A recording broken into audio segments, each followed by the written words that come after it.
오늘은 사실은 예배에 관한 말씀을 하려고 해요.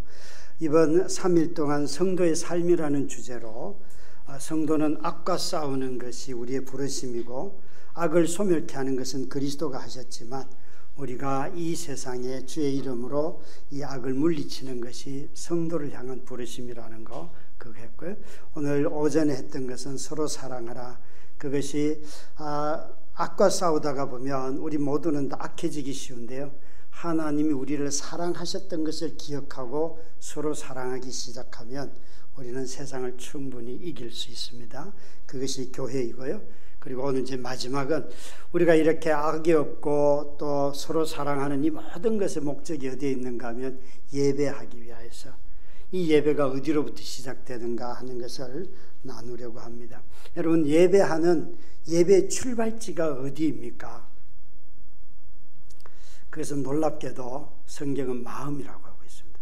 우리 마음에서부터 어느 율법사가 와서 예수님한테 어느 계명이 큰가라고 물었을 때 오전에도 언급을 했지만 마음을 다하고 뜻을 다하고 힘을 다하여 주 너의 하나님을 사랑하라. 이게 주님이 우리에게 가르쳐 주신 큰 계명이고 이게 예배인데 여기에 나오는 다하다라고 하는 말이 헬라어로 번역이 될 때는 이 에크, 여러분의 비상구 그러면 엑싯이라고 하잖아요. 그죠?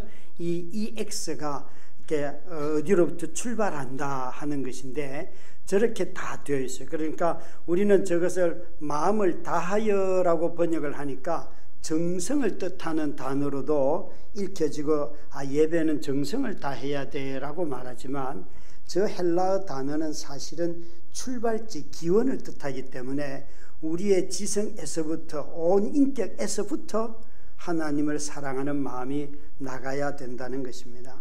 그런 점에서 우리는 예배를 시작할 때에 다른 바깥으로부터 오는 무엇이 아니라 내 안에 가장 깊은 심령에서부터 그분을 향하여 마음이 출발해야 되는 것이죠.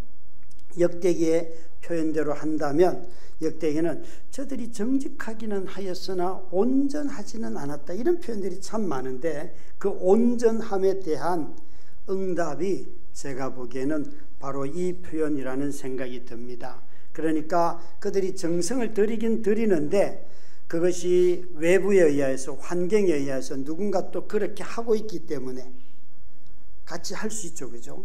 그러나 마음은 들이지 않는 것이에요. 여러분, 이 다함이라는 것을 중심으로 해석을 할 수도 있습니다. 우리의 삶의 목적, 가치, 또 내가 생각하는 우선순위의 가장 첫 번째 이 모든 것들이 중심과 관련이 있죠. 하나님의 영광을 위하여서 삽니다 라고 생각할 때 우리는 하나님을 늘 우선적으로 생각하는 것 아니겠습니까?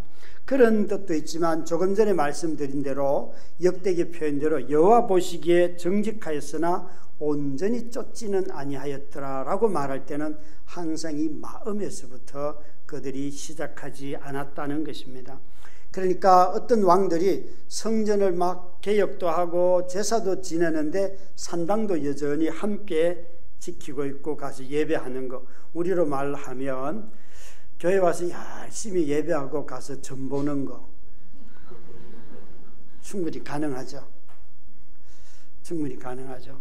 제가 아는 우리 권사님 한 분은 굉장히 사실은 소개하면 굉장히 유명하신 분인데 그분의 친인척들 중에 우리나라의 아주 인류기업에 속한 친인척들이 계셔요.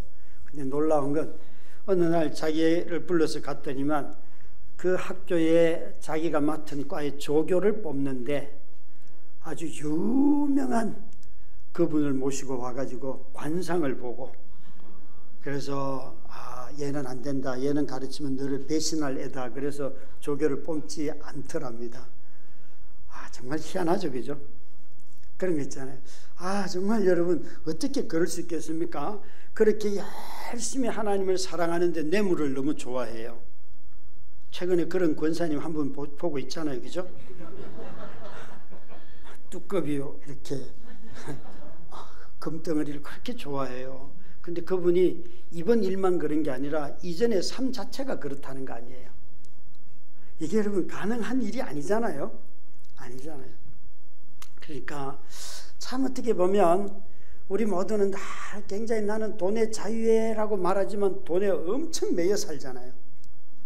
우리 모두는 여러분 이런 거 우습게 얘기하지 못하면 할 수가 없습니다. 우리 모두가 다 그런 속성들을 가지고 있잖아요.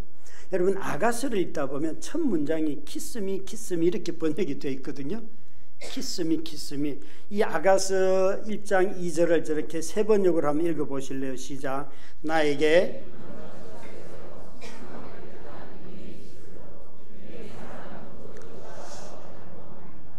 여러분 키스가 요 입 끝에서 시작이 됩니까? 마음에서 시작이 됩니까? 여러분 마음에서 출발해야죠, 그죠? 그래야지 자기 전인격이 자기 마음에 출발해서 몸이 닿는 끝이 키스가 돼야 되죠. 너무 우아하게 지금 설명했죠. 굉장히 난해하죠. 목사님 그런 관능적인 언어를 그렇게 아주 이건 여러분 그러니까 이게 우리가 그냥 자기가 자기 욕구를 위해서 하는 키스 말고요. 누군가를 사랑한다고 할 때 그 출발이 어디냐 하면 마음이라는 거예요. 마음으로. 그래서 아가서는 저렇게 말을 하면서 막 찾아다니지요. 사랑에서 마음에서 나오지 않는 사랑은 다 욕망인 거예요. 자기를 채우기 위한. 그래서 이 마음에서 출발한 사랑이 몸이 닿는 끝자락이 바로 입술이라고 말하는 것입니다. 그 입술이 닿을 때 우리가 온 몸과 마음이 연합했다는 거예요. 한 마음이 되었다. 부부가 점점 살아가면서 부부는 하나님이 만든 의도가 뭐예요? 나이가 들수록 서로 한 몸 되도록 만들었잖아요. 그죠? 60 되면 아니 50, 40 되면 벌써 침대 따로 쓰고 50 되면 방 따로 쓰고 막 이런 거 말고요. 여보 당신이 내 손자락에 만져지지 않으면 내가 잠이 안 와. 그러면 미쳤나. 지가 제정신이가 죽으려고 환장했구나. 제가 우리 교회에 이렇게 말을 하니까요. 목사님은 그러다 저한테 맞아 죽습니다. 그런 부부가 있더라고요. 여러분 하나님이 남자 여자를 만들고 결혼케 하신 이유는 여러분 죽을 때까지 붙어 살라고 하신 거예요. 맞지요? 부모와 자식은요 빨리 헤어지라고 만든 거예요. 자식들은 장성하여서 결혼까지만 도와주면 끝이에요. 그죠? 아니 여러분 요즘 애들은 아주 영악해가지고 결혼도 하지 않고 엄마 앞에 붙어 있으려고 막 대학원생 계속 있죠. 그런 애들 뭐라고 해야 돼요? 얘야 이제 네 믿음으로 공부해라. 쫓아내야 돼요. 아닙니까? 동의를 안 하셔서 하나 더 하겠습니다. 전혀 동의를 안 하셔요. 저희 장모님이 저희 집에 오셔서 당신이 딸을 돌보고 저보고 목회를 하라는 거예요. 그래서 제가 그거는 아닙니다. 그런데 이분은 막무가내로 오셔서 하셔요. 근데요 제가 집에 들어가면 제 자리가 없는 거예요. 집에 들어가서 늘 경건하게 찬송 드리고 성경 읽고 안 그러면 주무시고 딸 간병하고 그 옆에 가서 뭘 하실 것 같아요? 제 자리가 없어요. 그러니까 저는 집에 가서 슬쩍 인사하고 밖에 나와서 교회에서 또 다른 데서 이렇게 방황을 하기 시작하니까요. 그때 외도하고 싶은 마음이 딱 찾아옵니다. 그때.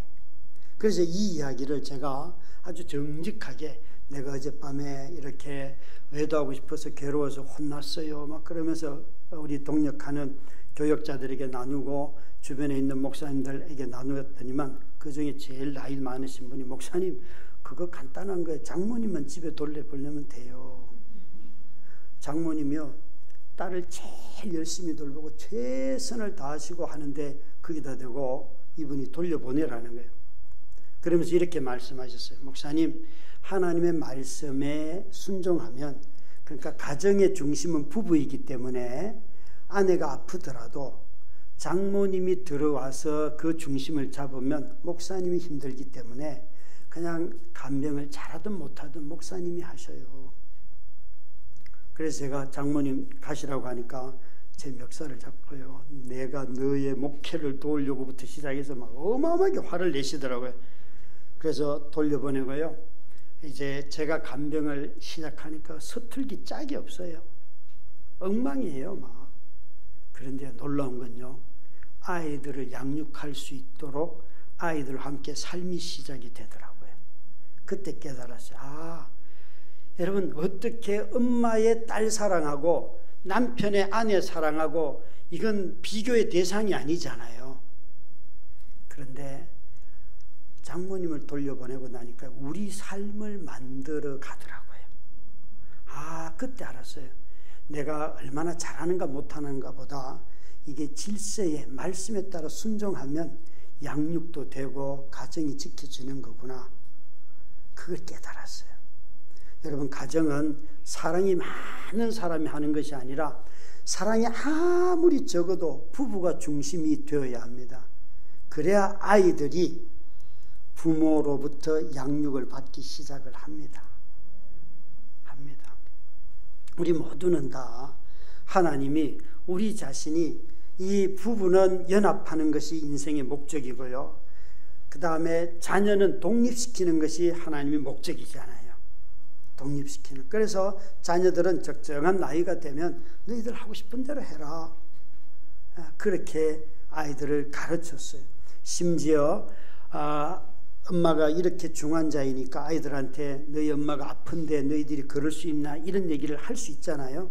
제가 늘 이렇게 말했어요. 얘들아, 엄마 돌보는 일은 아빠 책임이니까 아빠가 딱히 도와달라고 얘기하지 않는 한 너희 하고 싶은 대로 다 해.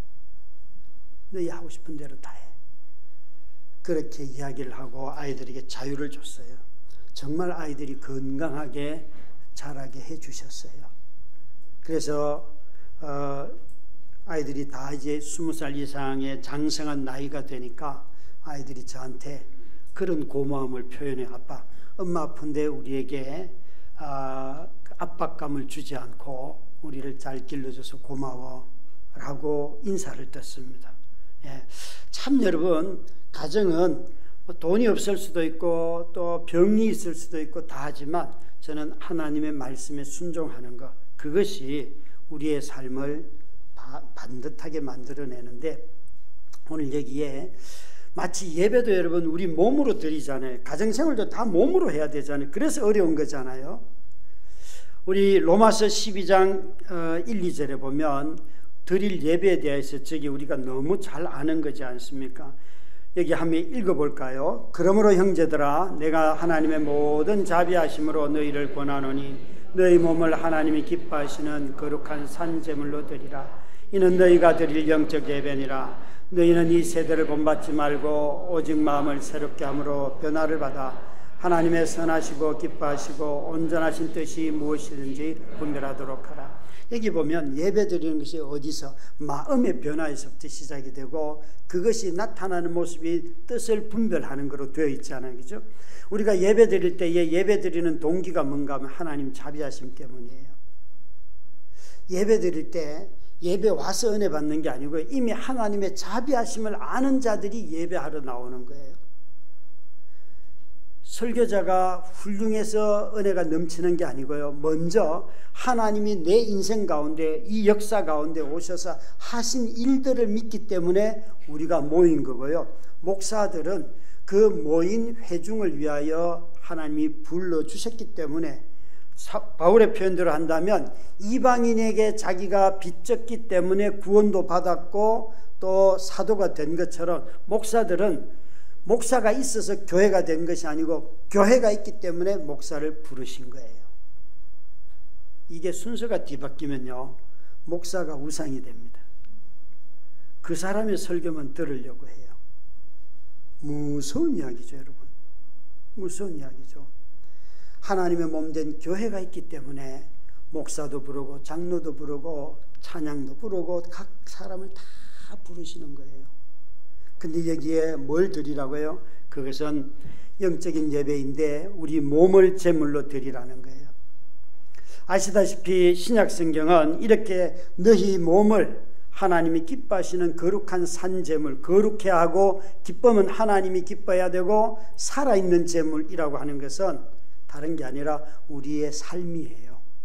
우리의 삶을 예배로 드리는 것, 그것이 신약의 예배잖아요. 구약의 예배는요, 모든 제물은 다 죽어야 돼요.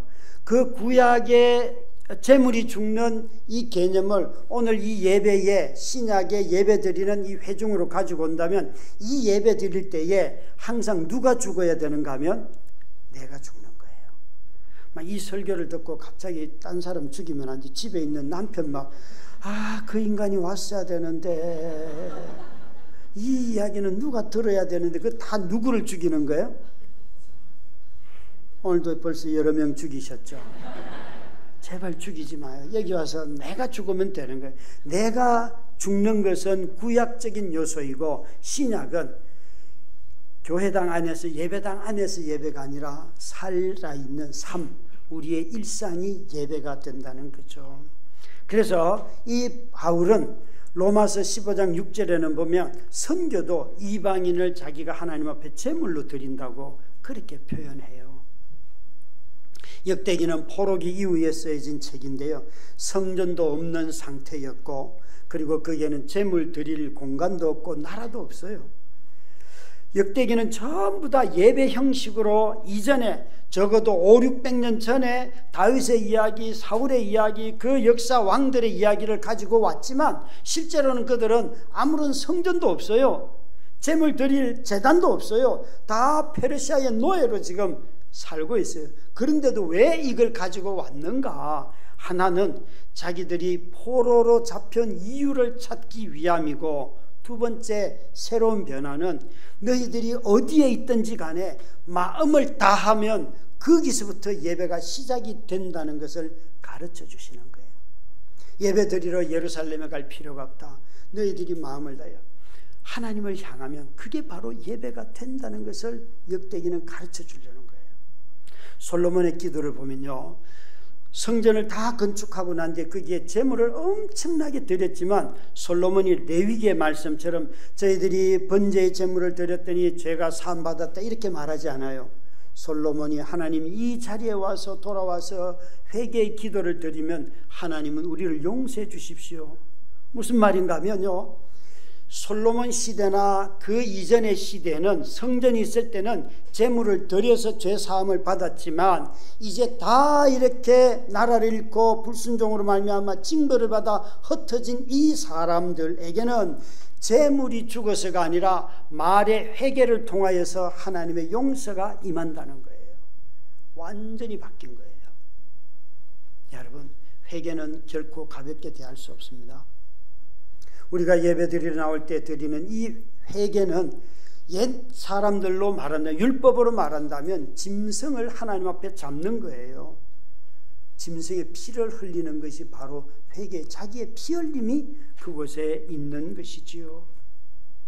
사랑하는 성도 여러분, 우리가 이 역대기의 이야기들을 가만히 읽다 보면 이 긴 이스라엘의 역사를 정리하면서 그들이 정말 하나님 앞에 예배가 회복된 민족으로 예배를 통해서 하나님의 성전이 온전하게 완성되는 모습들을 계속 회복하면서 기대하며 소망하면서 그것은 오실 메시아를 통하여서 온다라는 것을 가르쳐 주는데, 역대기에 모든 예배 회복을 위하여서 누가 힘쓰는가 하면 제사장이 아니에요. 왕들이에요. 모든 제사를 회복하고 성전을 새로 보수하고 율법을 시행하고 가르치는 것 전부 다 누구인가 하면 왕들이에요. 어쩌다 한두 명의 제사장들이 나타나긴 해요. 이 말은, 이 역대기는 그러니까 왕이면서 동시에 하나님 앞에 제사장처럼 그렇게 임할 메시아를 소망하고 기다리라는 소망의 책이기 때문에 그렇습니다. 우리에게 어떤 왕을 다 세워봤어도 그들은 다 타락하고 범죄하였지만 오실 그 메시아 다윗의 가문을 통해서 오는 온전하게 예배를 완성시키실 그분이 오는데, 그분은 온전한 통치자이시면서 온전한 예배자이면서 제사장이신 그분이 오신다. 그것에 대한 대답이 뭔가 하면 바로 요한복음 4장에 있는 23절과 24절에 있는 저 말씀이에요. 아버지께 참되게 예배하는 자들은 영과 진리로 예배할 때가 오나니 이렇게 예배하는 자들을 찾으시느니라. 하나님은 영이시니 예배하는 자가 영과 진리로 예배할지니라. 너희가 어디에 있든지 예수 그리스도 안에서, 진리 안에서, 진리신 그분 안에서 예배하는 그때를 하나님이 찾으신다. 이게 바로 이 역대기 이후에 수가성에서 예수님이 이 말씀에 대한 응답이고 역대기서에 대한 응답을 하신 것이죠. 사랑하는 성도 여러분, 여러분은 예배의 출발이 어디입니까? 정말 내 마음에서부터 그 예배의 출발이 흘러나오는지요? 하나님의 자비하심을 깨달았기 때문에 예배 드리고 싶고, 하나님이 내 삶을 받으시기 때문에 주일 교회 오고 싶고, 하나님이 그 생각이 무엇이 옳을까? 그것 때문에 예배하게 되고, 또 예배를 드리고 나면 우리도 기뻐, 예배 드리는 우리도 기쁘지만 하나님이 기뻐하시는 모습 때문에 즐거워하고, 예배 드리고 난 뒤에 기쁨은 하나님이라는 거예요. 여러분, 이 기뻐하는 것을 우리는 자꾸만 하나님을 만족시키려고 하는 것과 착각을 하는데, C.S. 루이스가 이 하나님을 기쁘게 하는 것과 만족을 기가 막히게 설명을 했어요. 이렇게 말했어요. 우리는 모두는 다 하나님을 만족시킬 수 없습니다. 만족시킬 수 있는 분은 예수밖에 없습니다. 맞지요, 그죠? 그런데 우리는 하나님을 기쁘시게 할 수는 있습니다. 그것은 이런 거예요. 우리가 막 화도 내고 우상을 섬기기도 하고 막 하나님의 말씀에 순종 못하다가도 하나님을 향하여 돌아서서 하나님 바라보면 하나님은 그게 그렇게 기뻐하신다는 거예요. 마치 우리 자녀들이 너 제발 장롱 문고리 밟고 올라가지 말라고 하는데 그걸 엄마 아빠를 보면서 씩 웃고는 바로 한 발 딱 딛고 와장창 내려앉는, 그런데 그거 정말 때려야 되는데 애가 웃으면서 딱 보면 또 마음이 이렇게 누그러지는 그런 마음 아시죠? 그게 바로 기쁨이라는 거예요. 기쁨은 그 순간에 그분을 향하여 바라볼 때도 그분이 우리를 향하여 받아주신다는 거죠. 사랑하는 소명교회 성도 여러분, 우리 모두는 다 주를 만족시키지 못하는 자들입니다. 만약 주를 만족시키는 자가 있다면 그는 예수라는 우상을, 자기가 예수라는 우상입니다. 자기 자신이 우상입니다. 우상. 그렇게 할 수가 없습니다. 모든 사람은 다 죄인입니다. 그래서 이 히스기야는 우리에게 너희 마음에서부터 하나님을 찾으라. 하나님이 어디서든지 거하시기 때문에 마음이 예배가 시작되는 출발이다 라고 말하고 있습니다. 뿐만 아니라 이 마음에, 이 예배를 기쁘게 하는 것은 마음에서 솟아나오는 기쁨입니다. 거기가 마음에서부터 기쁨이 터져 나온다는 것입니다. 36절에 보면 히스기야가 이 일이 갑자기 진행이 되어 가지고 하나님께서 백성을 위하여 예비하셨으니 쓰므로 히스기야가 백성과 더불어 기뻐하였더라. 백성들에게 기쁨이 가득하였어요. 그런데 오늘 읽은 이 본문은요, 31절부터 36절까지의 기쁨과 관련된 말들이 굉장히 많은데요, 31절에도 보면 무릇 마음에 원하는 자라는 말이 나옵니다. 마음에 원하는, 이 마음에 원한다는 것이 벌써 자원하는 마음이잖아요. 자원하는 마음. 어떤 것을 말할 때에 마음에 기쁨이 없이는 헌신이 나올 수가 없습니다. 그런데 33절에도 보면 또 구별됐다는 단어도 나오는데, 이 구별이 자원하는 마음에서 나오지 않는 율법이 되잖아요. 그러면 여러분, 그 구별된 삶을 살아갈수록 더 화가 나고 분노를 키웁니다. 마음에 원하지 않는 것을 자꾸 규정을 통하여서 한번 해보실래요? 예를 들면 이런 거예요.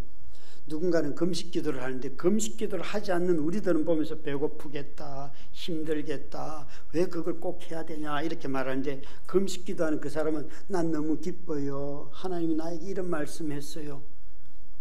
뭐예요? 구별되면요, 전부 다 자원하는 마음에서 나와요. 규정이 아니에요. 억지로 할 수 없어요. 또 34절에는 보면 그 일을 마치기까지 도왔다 이렇게 표현하는데, 내 일하기도 바쁘고 힘든데 다른 사람의 일까지 돕는 거, 그쵸, 그죠? 여러분, 내가 맡은 일만 잘해도 칭찬 듣는데 내가 맡은 일에서 멈추는 게 아니라 다른 사람의 일까지도 도왔는데, 여기에 제사장들이 재물을 가져오는 백성들이 너무 많아가지고 제사장들만 할 수가 없으니까 레위인들까지 짐승을 잡는 일을 도왔다는 거예요. 그러니까 이 레위인들은 원래 이 일과 관계가 없는 다른 일들을 해야 했는데 오히려 그들을 짐승 잡는 일을 훈련시켜서 그 일을 하게 했다는 거예요. 한번 생각해 보십시오. 나는 은사도 없는데 왜 자꾸 나한테 교사를 시키려고 해? 나는 노래를 못 부르는데 왜 자꾸 찬양팀 하래? 여러분, 이거 기쁨이 나오겠어요? 아니, 노래도 못하는 나를 불러주다니 너무 기뻐. 이렇게 말을 해야 되는데 사람들은요, 은사도 없는데 왜 나를 불러서, 나는 사람들 앞에 서면 공포에 떠는데 막. 여러분, 다들 중심이 어디에 있어요? 자기 자신이에요. 여러분, 이렇게 식사를 이제 하다 보면요, 저희도 자발적으로 식사를 하는 담당자들이 있는데, 요즘은 건강식이 그렇게 중요해요. 그러면서 콩나물국을 끓였는데 소금기라고는 하나도 없는데 막 너무 건강식이에요. 그러면서 나와요. 그러면 이게 먹기가 힘들잖아요, 그죠? 또 어떤 분은요, 이런 분도 있어요. 우리는 아이에게 요구르트 안 먹입니다. 왜 교회에서 요구르트를 먹입니까? 정말 유기농 음식을 먹여야 된다고 막 얘기를 해요. 어떡하실래요? 정말 힘들어요. 요즘 목회하기 얼마나 힘든 줄 아세요? 와, 정말 힘듭니다. 그러니까 우리 모두가 다 분명히 이 레위인들처럼 자기가 맡은 일도 아니고 자기가 할 수 있는 일도 아닌데도 불구하고 그것을 일손이 부족해서 맡겼었어요. 그런데 이 레위인들이 얼마나 열심히 제사장을 돕는지, 그 성경이 그렇게 되어 있잖아요. 이들이 정성이 제사장들보다 더 열심이었더라. 여러분, 이런 마음 느껴보셨어요? 나 같은 자를 불러주셔서, 오늘 제가 그런 마음으로 여기 3번 섰어요. 나 같은 자를 불러주셔서, 여러분, 다 강해 설교, 성경의 본문을 벗어나지 않는 진리이신 그분께서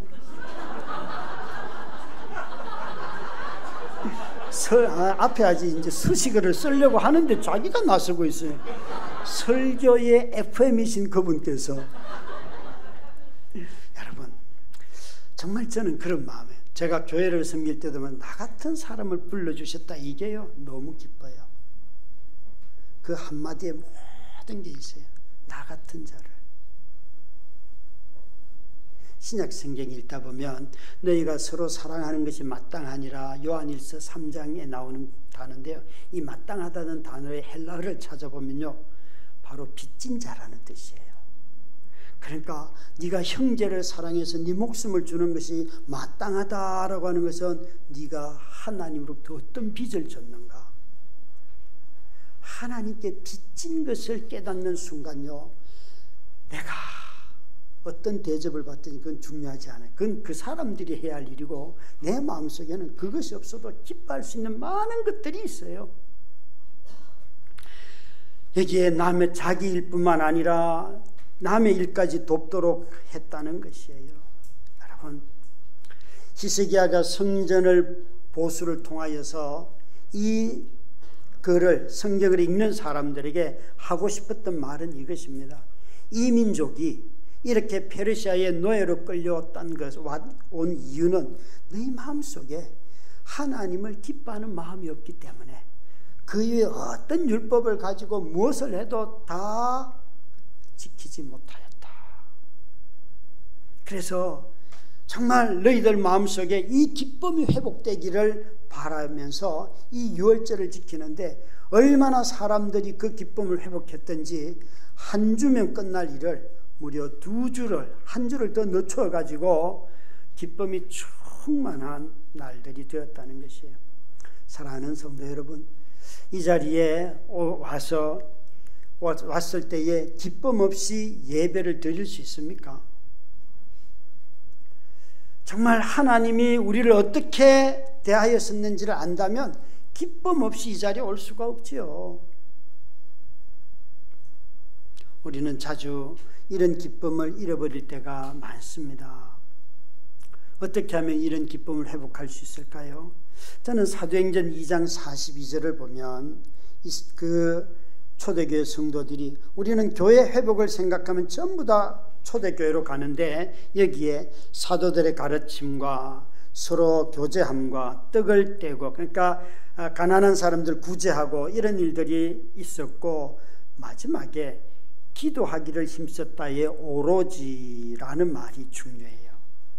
우리의 기쁨을 어떻게 회복할까라고 말할 때에 진리의 가르침도 받아야 되고요, 서로 성도 간의 교제도 필요하고요, 그리고 누군가를 돕는 그런 사역들도 구제와 나눔도 필요합니다. 그런데 이 마지막 오로지 기도하기를 힘쓰니라, 기도에 전념하는 것, 이 오로지가 붙은 것은 기도밖에 없는데요, 기도가 형식적인 사람들은 기쁨이 없습니다. 여러분, 기도가 진심일 때, 또 그 기도가 효력을 경험할 때 삶에서 기쁨을 회복합니다. 제가 우리 성도들을 가만히 관찰해 봤어요. 식사 기도하는 모습을 언제 발견하냐면 식사 때 많이 발견해요. 그 외에는 별로 기도하는 시간을 발견을 못 하겠더라고요. 당회원들이 모였을 때 기도를 많이 할까, 회의를 많이 할까? 제가 볼 때 회의가 압도적으로 많습니다. 교역자들끼리 모였을 때 기도 안 하지는 않습니다. 순수상 기도를 합니다. 그런데 교역자들이 모여서 제일 하기 어려운 게 뭔가 하면 같이 기도합시다. 담임 목사가 말하니까 기도할 수는 있어요. 그런데 진심으로 같이 말하지 않아도 기도하는 분위기라는 게 있잖아요. 기도하는 사람들에게 그 느낌들이 있잖아요. 그러니까 모임을 가만히 살펴보면 어떤 모임이든지 기도가 빠지지는 않지만 순서상 끼어들었지 그 기도가 진심으로 드려지는 기도를 발견하기가 상당히 어렵더라는 거죠. 저희 교회를 볼 때. 그래서 기도 흉내내는 일들은 많구나. 초대교회는 가르침도 받고 교제도 하고 구제도 하면서 기도에 힘썼더니만 더 놀라운 일들이 일어납니다. 이제 교회를 이전하고 건축을 해야 되는데 여러분, 가장 힘써야 할 것은 여러분 함께 기도하는 일입니다. 돈 없다고 그걸 염려할 것이 아니라요, 어느 날 장로님 선거를 해서 피택이 장로 선거를 하는데 이제 후보로 뽑힌 분이 목사님, 저는 이번 선거에 안 나가려고 합니다, 이러는 거예요. 그래서 왜요? 그랬더니만 제가 이제 공직자로 은퇴도 했고 더 이상 교회에 낼 돈이 없습니다, 이러는 거예요. 제가 언제 장로가 돈 내는 거라고 가르친 적이 있어요? 그러니까 목사님은 그렇게 안 가르쳤지만 그런 마음이라는 거예요. 그래서 제가 그 참 대단한 깨달음인데, 저는 이렇게 말씀하면 늘 철퇴를 내립니다. 우리 교회를 떠나시면 됩니다. 그랬어요. 제가 가르치지도 않은 것을 그걸 염려를 하고 막 하면 그건 떠나시면 됩니다.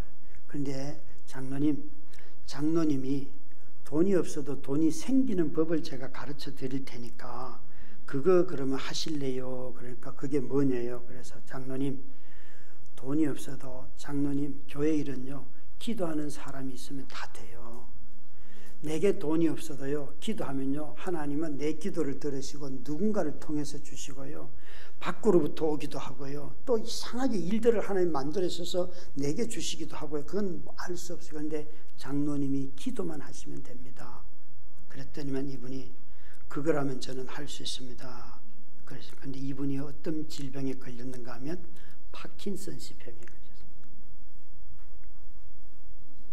그러면서 제게 목사님, 내가 매일 2시간씩 집에서 교회를 위해서 엎드리겠습니다. 그분 돌아가실 때까지 그 기도를 했어요.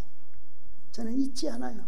그 장로님이 나 돈 없는데 그러던 장로님이 늘 기도하고 집에 가면 자기 그 종이에다가 교회 그림을 그려놓고 목사님, 나는 이런 교회가 되기를 위해 기도하고 있어요.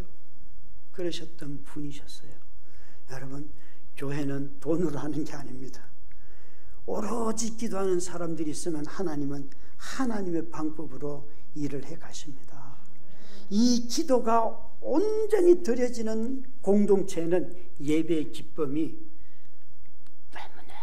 너무너무 각 사람에게 임하는 그 기쁨이 이루 말할 수 없이 새롭고 창의적이고 놀라운 일들이 많이 일어납니다.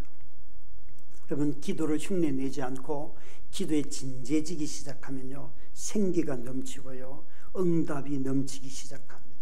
우리 모두는 다 가만히 모임을, 성도의 교제를 보면 기도 제목 나누다가 기도를 못해요. 전부 다 기도 시간은 다 기도 제목 나누는 시간이고 아무도 기도하지 않아요. 여러분, 우리 마음의 기쁨의 근원은요, 우리끼리 수다 떤다고 오는 게 아니에요. 우리 마음에서 임재하시는 성령의 역사와 하나님의 응답이 이루어지기 시작할 때 이루 말할 수 없는 마음의 기쁨이 있어요. 그래서 예배에 와서 말씀 들으면 그 진리의 말씀이 내게 그대로 심기고 순종하고 싶은 마음이 생기고 능력이 주어지고 그렇습니다. 우리는 우리 삶이 기뻐하기를 바라면서도 기쁨의 근원이 하나님이신 것을 잃어버렸어요. 자꾸만 건강에서 찾고 또 직장 생활에서 찾고 좀 나를 선대할 사람이 없는가 그런 데서 찾다 보니까 기쁨을 회복할 수가 없어요. 기쁨을 주시는 분은 하나님이시고 성령님 말씀하셨잖아요. 세상이 주는 기쁨과 내가 주는 기쁨은 다르다. 여러분, 그래서 사도 바울은 주 안에서 기뻐하라라고 말하였습니다. 눈에서는 눈물이 흘러도 삶은 정말 고통과 고난과 결핍으로 가득 차 있어도 마음에 이루 말할 수 없는, 누구에게도 빼앗길 수 없는 기쁨이 있습니다. 지난 20년 동안 제 삶이 아무리 어려웠어도 빼앗기지 않는 그 기쁨을 매일매일 하나님이 주셨기 때문에 견딜 수 있었던 것입니다. 내가 견디고 싶어서 견딘 게 아닙니다. 하나님이 그 기쁨을 주셔서 하루하루를 넘어갈 수 있었습니다. 기쁨을 바라신다면 기쁨의 근원이 되시는 그분에게로 가시기 바랍니다. 마음에서부터. 이 히스기야는 여러분, 이 성전을 보수하고 그리고 그곳에서 유월절을 지키게 되는데, 이 히스기야는 놀랍게도 오랜 시간 동안 구별된 삶을 살았습니다. 히스기야가 왕이 된 것을 보면요, 이 1절에 보니까 29년 통치하고 25세의 왕이 되었는데요, 사실 이스라엘의 역대 왕 중에서 통치 기간을 잡기가 제일 어려운 분이 히스기야입니다. 왠가 하면 그 아버지와 14년이, 아하스와 14년이 겹칩니다. 그 아하스는 어떤 왕인가 하면요, 성전의 문을 닫아버립니다. 제사를 없애버리고 성전을 완전히 해파하고 방치했습니다. 그런데 그 아하스가 16년 통치해요. 이 히스기야가 왕이 될 때는 25세입니다. 그러니까 16년을 빼보면요, 그가 적어도 그죠? 9살을 한번 생각해 보신다면, 그가 9살부터 아버지와 함께 14년의 그 기간 동안에 특히 이 아하스 왕이 성전을 문을 닫고 우상을 막 세우고 하는 그걸 다 보면서 자랐습니다. 여러분, 이런 거 있잖아요. 나는 믿음이 좋은데 우리 시댁은 전부 다 제사만 지내. 명절에 가는 거 진짜 힘들죠. 가가지고 얼마나 불편합니까? 여기 여러분, 가장 경건한 히스기야와 정말 우상 숭배하는 데서 성전의 문을 닫아버린 자기 아버지하고 싸워야 되잖아요. 뭐 했을까요? 자기가 통치 못할 때는 적어도 제가 보기에는 히스기야는 끊임없이 자기 자신을 연단했음이 틀림없습니다. 그가 아버지와의 통치 기간에 있는 14년 동안 아버지의 우상 숭배를 보면서 자신은 우상을 멀리하고 내가 왕이 된다면 난 어떻게 해야겠다 생각하지 않았을까요? 그래서 그 7절, 6절, 7절에 보면 히스기야가 닫았던 성전 문을 열면서 그는 이렇게 말을 합니다. 우리 조상들이 범죄하여 우리 하나님 여호와 보시기에 악을 행하여 하나님을 버리고 얼굴을 돌려 여호와의 성소를 등지고 또 낭실 문을 닫으며 등불을 끄고 성소에서 분향하지 아니하며 이스라엘의 하나님께 번제도 드리지 아니함으로 악을 행하였나이다. 문도 닫히고 등불도 꺼지고 분향하는 사람도 없고 분향하는 도구는 다 어딘가로 사라지고 없습니다. 번제 드릴 도구도 없습니다. 그래서 히스기야가 이런 16년 동안 아버지의 통치하에서 회파된 그 성전을 보고는 16일 동안 청소를 시작합니다. 그게 오늘의 본문 전후에 있습니다. 그래서 그는 16년 중에 아버지와 통치 기간이 겹치는 14년을 겹치면서 지내다가 이제 성전을 청소하기 시작합니다. 여러분, 그 아버지의 불순종하는 아버지 밑에서 어린 히스기야는 어떻게 자기 자신을 훈련시킬 수 있었을까요? 이 소명교회가 어린 아이들을 훈련한다고 할 때에 여러분, 참 우리의 자녀들이 우리 부모들의 신앙을 눈으로 보고 듣고 배우겠죠. 그죠? 자녀 신앙은 말로 하는 게 아니라 사실은 몸으로 하는 거죠. 몸으로. 자녀들에게 신앙 가르치는 건 말로 못합니다. 몸으로 합니다. 나는 못하는데 너는 해야 돼. 그러면 아이들이 들을까요? 안 들을까요? 안 듣습니다. 여러분. 듣는 척 할 뿐입니다. 어릴 때는. 청소년의 사춘기가 찾아오고 이제 청년이 되면 떠납니다.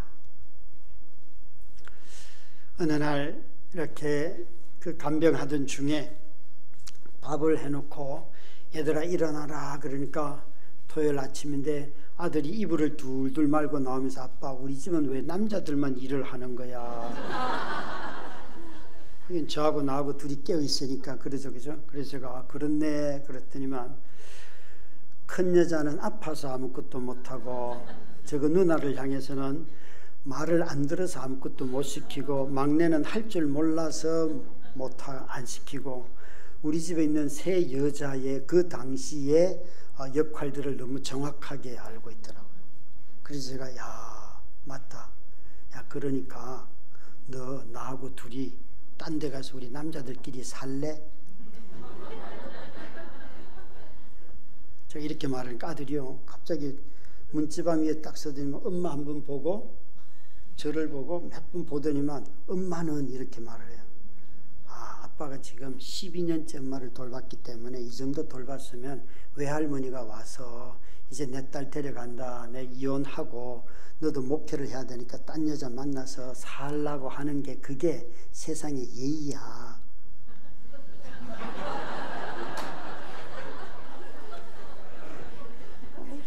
우리 아들한테 제가 그게 세상의 예의야. 아빠 12년 했으니까 이제 웬만큼 한 거야. 이제 이런 뉘앙스로 얘기를 했죠. 그랬더니 다시 엄마 보고 저를 몇 번 보더니 아빠 쓸데없는 소리 하지 마시고요. 엄마 죽을 때까지 돌보세요. 이러는 거예요. 저는 한 번도 부부가 그런 거라고 가르친 적은 없습니다. 그런데 속으로는요 아들의 그 말을 하는데 너무 기쁜 거예요. 이게 결혼이 뭔 줄 아니까. 그런데 다른 한편으로는 야 이 새끼야 네가 한번 살아봐라. 이 두 마음이 있잖아요. 그렇잖아요. 그러니까 오늘 아마 주보에 여러분 나간 그 실존적 영성에 대한 글이 하나 나갔잖아요. 그 책에 보면 이렇게 돼 있어요. 우리는 다 하나님 사랑하는 게 정답이라는 거예요. 우린 다 자기가 어렵지 않을 때는 다 하나님 사랑이 정답인데 여러분 하나님을 사랑해 보면 우리의 인격이 모자라서 거기에 엄청난 갈등이 오잖아요. 그죠? 그러니까 실존적인 신앙이 되면 내가 하나님이 사랑이라는 것 그건 내가 알고 믿지만 지금 하는 이 일이 하나님이 나를 사랑하는지 난 모르겠다. 이게 실존적인 신앙의 모습이라는 거예요.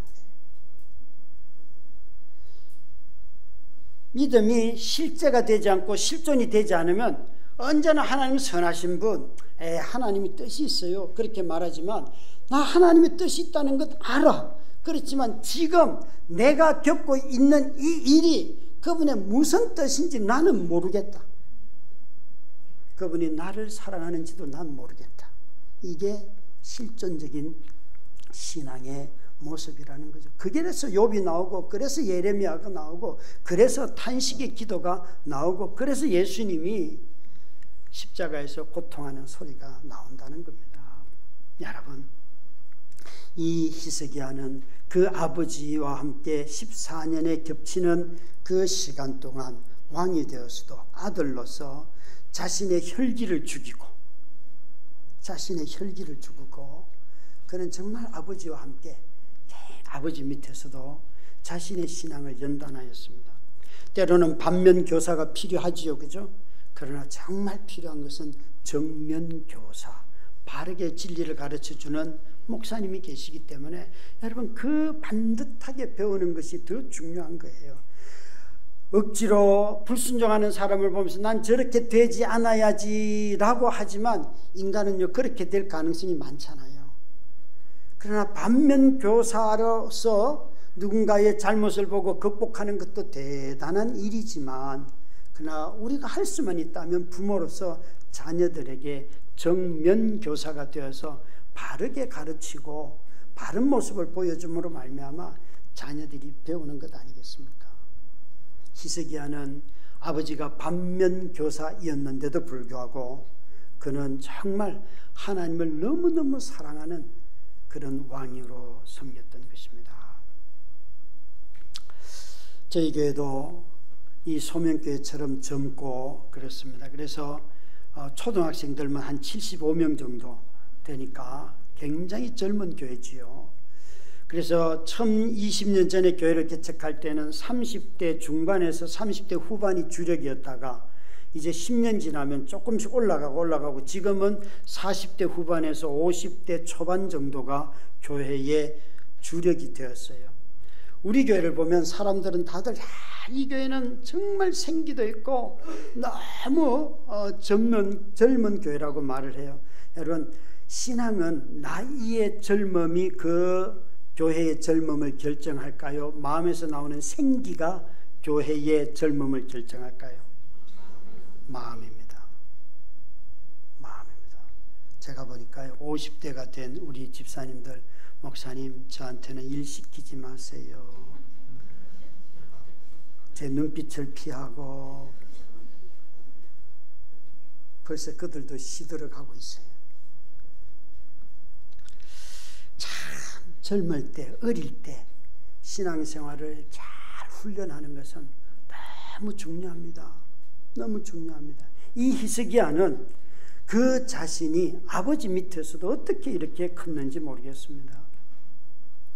나중에 이 히스기야처럼 유월절을 지킨 요시야 왕이 나옵니다. 그래서 역대하 그 34장, 35장에 보면 이 요시야가 유월절을 지키는데요, 요시야가 지킨 유월절과 히스기야가 지킨 유월절의 차이가 뭔가 하면요, 히스기야가 지킨 유월절은 기쁨이 엄청 충만해요. 그런데 요시야는요, 엄청나게 많은 재물을 드리고 하는데 그게 기뻐하다는 단어가 하나도 나오지 않습니다.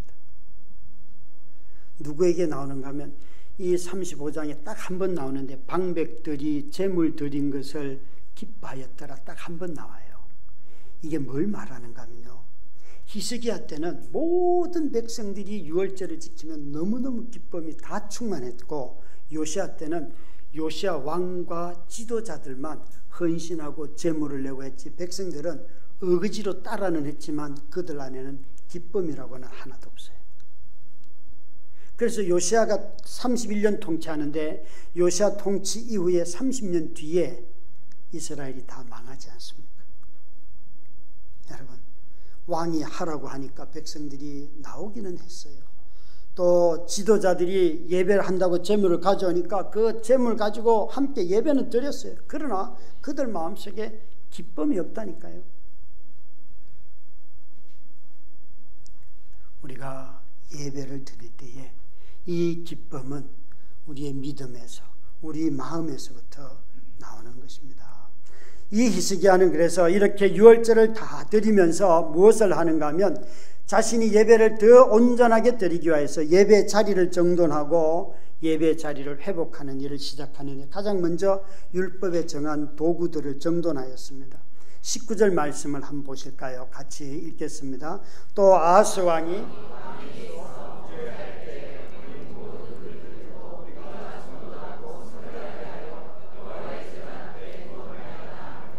예배에는 도구가 필요합니다. 마이크와 이런 거 다 필요하죠. 그렇죠?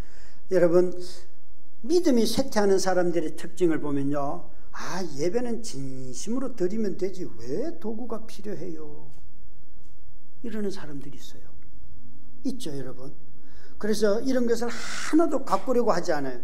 여러분, 하나님을 무시하는 사람들의 가만히 살펴보면요, 하나님을 섬기는 도구들을 무시합니다. 없어도 된다고 말해요. 아니요, 여러분. 이 히스기야는 자신이 마음으로 기쁨으로 자기 마음에서부터 예배하라고 하였지만 동시에 그 다음에 한 일은 성전에 필요한 모든 도구들을 문을 열고 번제단을 갖다 놓고 등불을 켜고 떡상을 갖다 설치하고 다 성전을 율법이 가르쳐준 법대로 정리하였습니다. 마찬가지입니다, 여러분. 그가 왜 이 일을 했을까요? 그것은 하나님이 가르쳐준 법이기 때문에 그렇습니다. 여기 있는 이런 물건들은 값 나가는 물건이 아니에요. 이 교회 아마 1년 내내 문 열어놔도 이거 가져갈 사람 없을 거예요. 뭐 있습니까, 여러분? 없어요.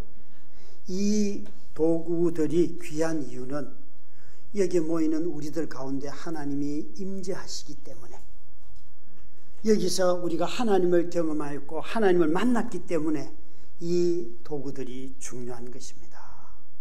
정말 그런 점에서 이 도구들을 귀하게 여겨야 합니다. 누군가가 하나님을 만난 자리 얼마나 귀합니까? 그래서 여기에 있는 우리들이 예배를 하려고 할 때에 마음이 무너진 사람들은요, 자꾸만 이런 것 보면서 저건 돈이 얼마 되겠다, 그런 계산들을 너무 잘해요. 그리고 자기의 기준보다 넘어서면 이 교회는 역시 비싼 걸 좋아해, 스스로 그런 판단 엄청나게 하고 초라하고 창문이 벗겨져 있고 그러면 이 교회는 진실한 교회야, 이렇게 약간 금덩이 비슷한 게 많으면 금덩이는 칠하지 않고 이렇게 약간 아리까리한 색깔로 자기 혼자 생각하는 사람들이 얼마나 많다고요. 여러분, 다 자기 기준에 이 사람들은 진실한 것 같아. 그러면 아무런 도구도 없이 이런 거 있잖아요. 그래서 그런 분들이 상가 건물에 목사님 혼자 예배 드리는데 가면 이 목사님은 진짜 목사야. 여러분, 혼자 예배 드려봐요. 예배가 되는가? 인생이 비열해져요. 네. 다 그런 눈으로 판단하는 거예요. 아니요, 여러분.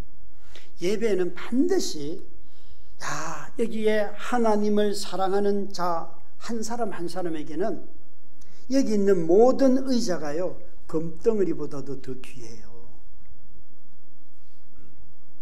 왜요? 하나님이 나를 만나 주신 의자이고 하나님이 나를 만나러 여기와 앉아 계시고 계시는 자리이기 때문에 이게 너무 중요한 거예요. 그래서 히스기야는 이렇게 성전에 모든 도구들을 제자리에 갖다 두었고요. 또 제물을 드리는데 번제와 감사의 제물을 드립니다. 번제는 희생 제물이죠. 온전히 다 드리는 거예요. 그러나 또 나는 이 화목 제물도 드립니다. 여기 보시면, 그러니까 번제를 드린다는 것은 이스라엘 백성들이 우리의 모든 죄를 다 사해 주신 것에 대한 감격이 있는 거예요. 여러분, 모든 예배의 출발이 어딘가 하면 하나님의 자비하심이라고 했잖아요. 하나님이 나를 용서하신 것 때문에 여기 왔다니까요. 여러분, 박대영 목사님 이름 때문에 찾아왔어요. 그거는 겉으로 드러난 거고요. 이분을 안다고 해서 모두가 여기 오지 않아요. 하나님의 용서하신 은혜가 내게 있기 때문에 이 자리에 온다고요. 그게 바뀌는 거예요. 히스기야는 그걸 봤어요. 그래서 용서함으로 받은 은혜가 많은 사람들이 찬양할 때 기쁨이 있어요. 25절에도 보면 나와서 사람들이 찬양을 하게 되지요. 죄 사함 받은 은혜로 나오는 반응이 찬양이에요. 그래서 찬양은 용서에 대한 우리의 응답이 찬양입니다. 감사의 제물도 많이 하죠. 회중들이 많이 가지고 왔습니다. 그래서 더 많이 가져오고 했는데 이 감사의 제물은 아시는 대로 제사장들도 먹고 성도들과 함께 먹는 거예요. 그러니까 용서받은 형제 자매들로 그들을 보는 순간 자기의 것을 내서 희생하고 같이 먹고 마시고 즐거워하죠. 제가 목회를 하면서 한 가지 정했던, 내가 이 교회를 사임하는 한 가지 기준이 있는데, 만약 식당 봉사할 사람이 없어서 외주를 주자라고 말하는 순간 나는 말도 안 하고 사표 쓰고 나간다 그랬어요. 그게 무슨 말인지 아시겠죠? 돈 있다고 내가 돈은 낼 테니까 내 몸을 요구하지는 마세요. 교회는 여러분 몸으로 다 때울 게 너무 많아요. 교회 생활을 해보시면 가장 고급 인력을 가장 비효율적으로 쓰는 데가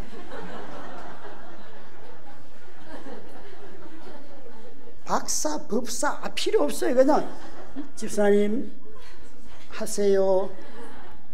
그렇잖아요. 저만 해도 굉장히 가방끈이 길어요. 근데 저를 함부로 대요. 안 그렇습니까? 그죠? 교회는요, 세상에서 뭘 했든지 상관없어요. 뭘 어딘지 똑같아요. 그러니까 여러분, 자기 몸을 들여서 식당에 봉사하는 거예요. 안 그러면 자꾸 돈이 올라가요. 돈이 자기 몸은 편해. 자기 몸 편하고 돈으로 남 괴롭히면 안 되죠. 또 효율을 따지는 눈빛으로 저를 보고 계셔요. 목사님, 우리가 그런 존재가 아니에요.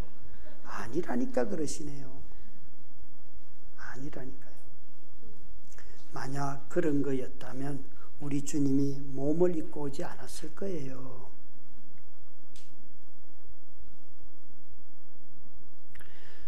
이 교회도 마찬가지지만 저희 교회도 권사 안수 집사 직분자를 세울 때, 장로님 세울 때에 일절 돈을 받지 않습니다.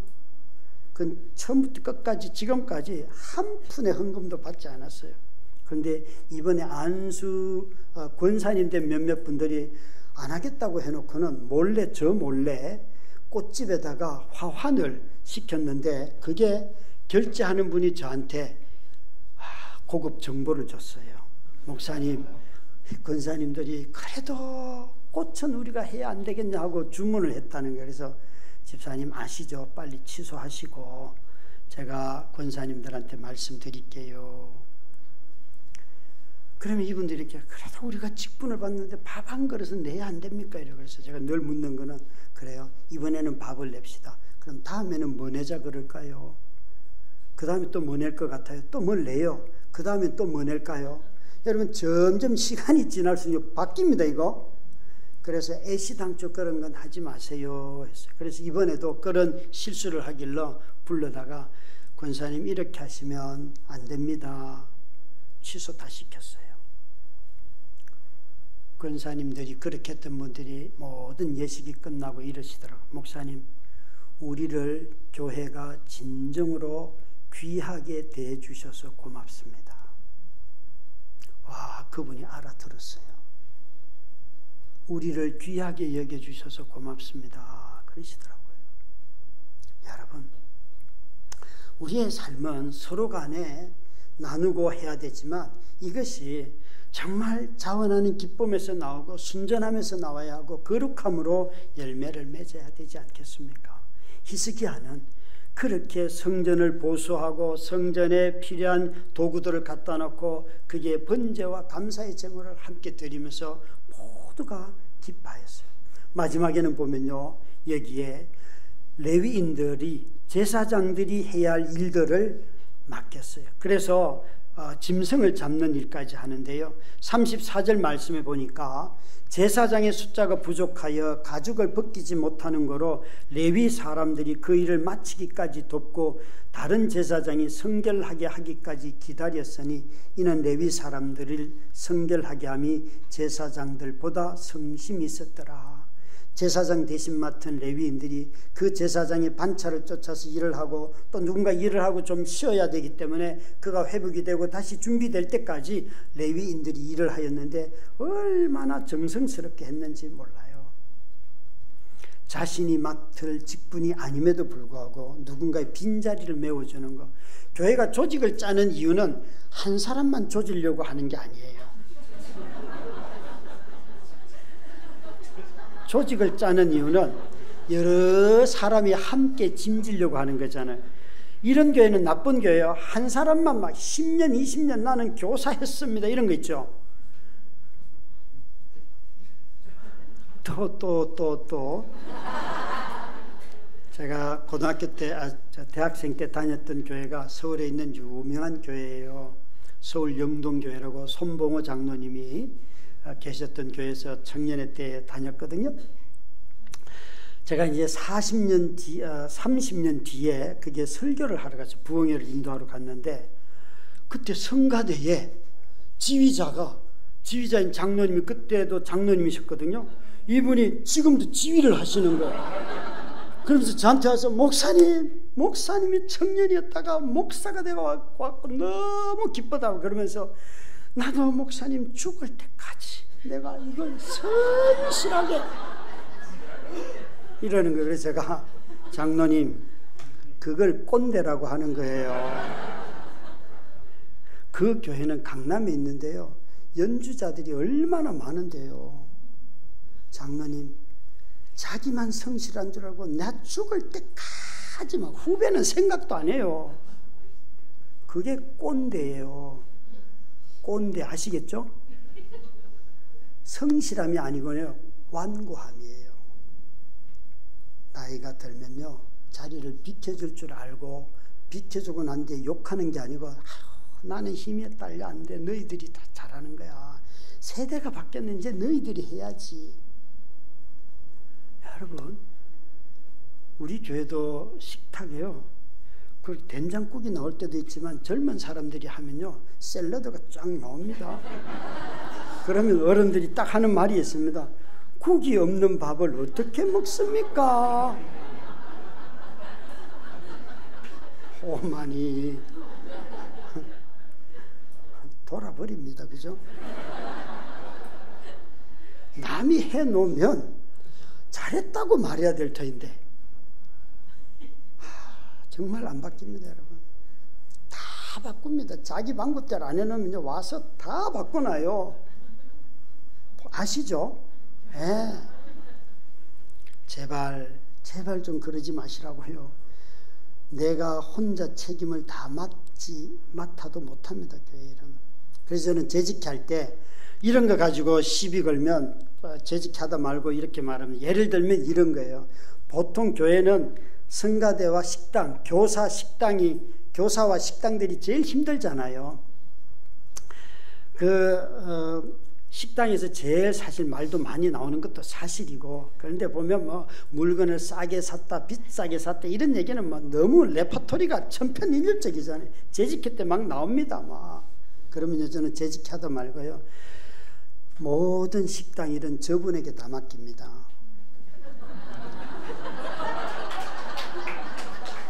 회의 안 합니다. 그냥 저분이 제일 일을 잘하고 정성스럽게 하기 때문에 저분에게 일을 맡기겠습니다. 그리고 회의 끝내요. 한 몇 번 그렇게 했더니만 이제 그 다음부터는 그런 말을 안 하시더라고요. 이것도 괜찮아요. 이 방법도. 그렇죠? 여러분 진짜 교회는 여러분 자기 직분이 아니어도 자기가 맡지 않았어도 도와야 될 때가 있어요. 또 맡은 사람들은 자기가 부족하면 누군가에게 좀 도와주세요라고 말해야 될 때가 있어요. 그래야지만 아름다운 예배가 되는 거예요.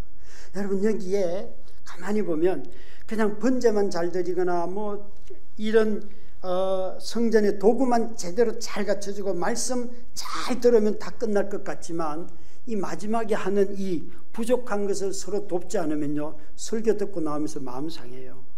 여러분, 절제된 분노가 있잖아요. 절제된 분노. 어디서 제일 많은가 하면 주차장이에요.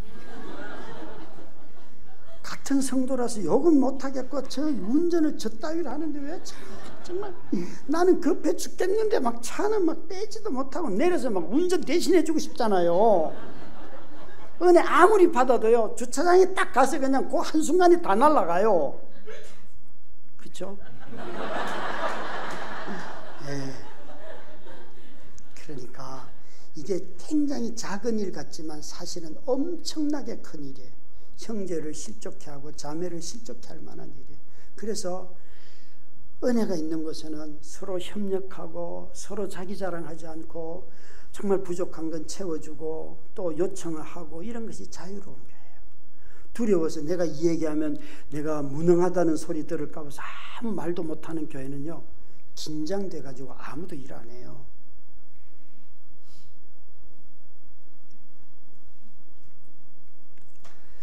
주장하는 자세가 아니라 섬기는 자세로 부족한 것을 채울 때에 내가 아니면 안 되지가 아니라 나에게까지도 이런 요청을 하다니 고마워요. 그거예요. 저는 2주 전 주일 새벽 6시 반에 아내가 호흡이 끊어졌다는 것을 장모님한테 들었어요. 저희 아내가 올해 3월 20일 날 제가 요양원으로 아내를 모시겠다고, 아내가 이제 요양원에 갔으면 좋겠다고 장모님한테 말씀을 드렸더니만 장모님이 내 딸 내 집으로 데려간다. 그리고 데려가셨어요.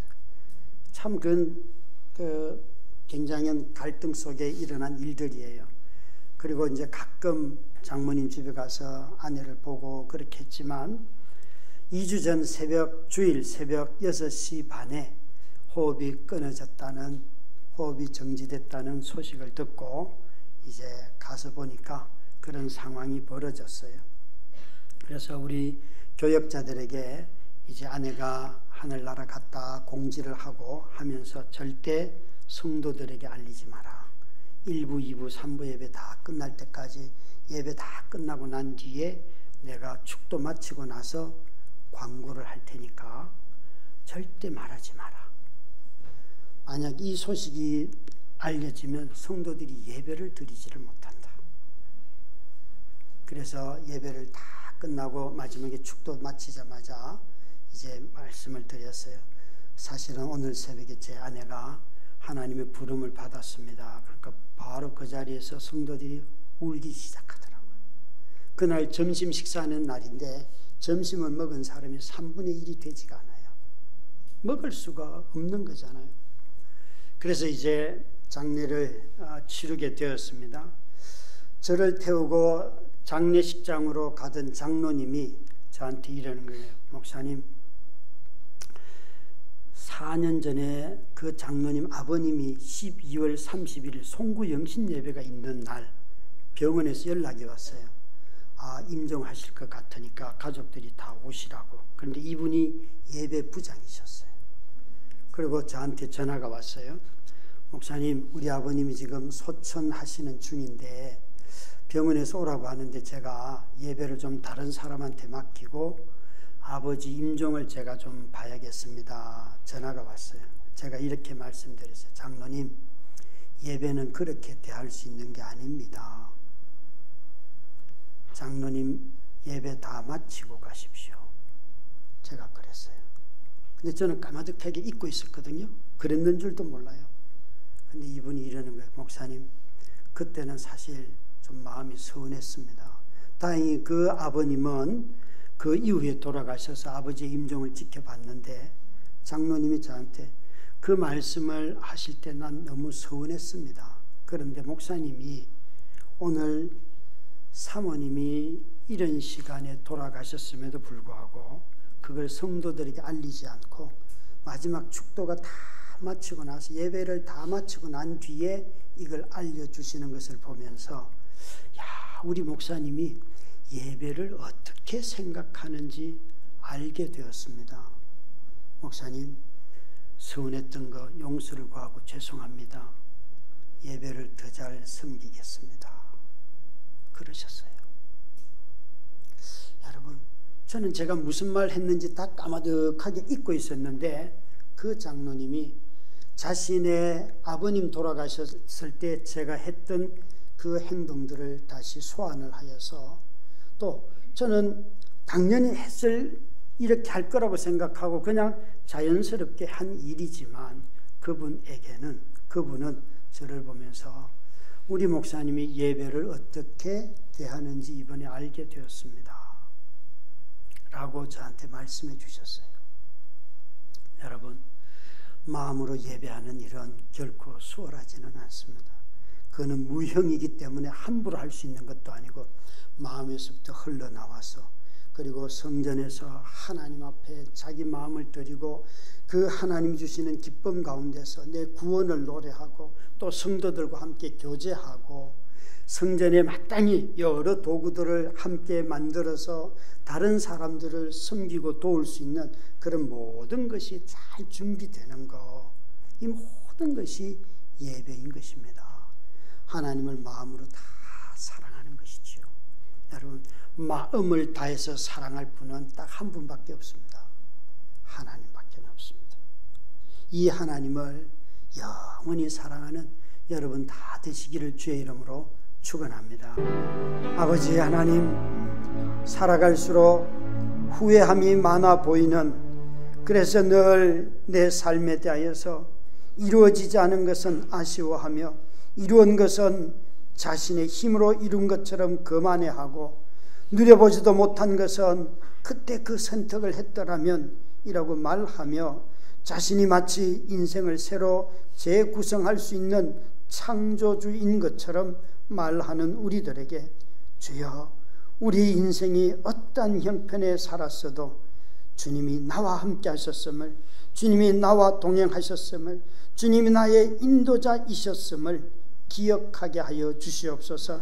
그래서 내 삶이 여기까지 살아온 것이 은혜요, 내일 또 은혜 속으로 걸어 들어가오니 무슨 일을 만나든지 주님이 주신 그 은혜 위에 찬송하며 예배하며 삶의 예배를 드리며 함께 모여 교회가 온전히 예배를 향하여 헌신하는 소명교회가 되게 하여 주시옵소서. 지난 이틀 동안 3일 동안 형제들과 교제하며 또 성도들과 함께 말씀을 나누게 해주신 하나님 감사합니다. 우리 박대익 목사님을 통하여서 선포되는 진리의 말씀이 성도들을 든든하게 세워가며 또 교회를 이전하고 건축할 준비를 하고 있사오니 온 성도들이 히스기야와 같은 마음으로 함께 일하게 하여 주시옵소서. 이 놀라운 일들을 이루실 주님을 찬양합니다. 또 어떤 은혜의 한 장을 기록할지 기대하며 기도하며 함께 협력하게 해 주시옵시고, 하나님 귀한 주님의 모든 백성들에게 오늘도 성령 충만케 하여 주시옵소서. 예수님 이름으로 간절히 기도드렸습니다.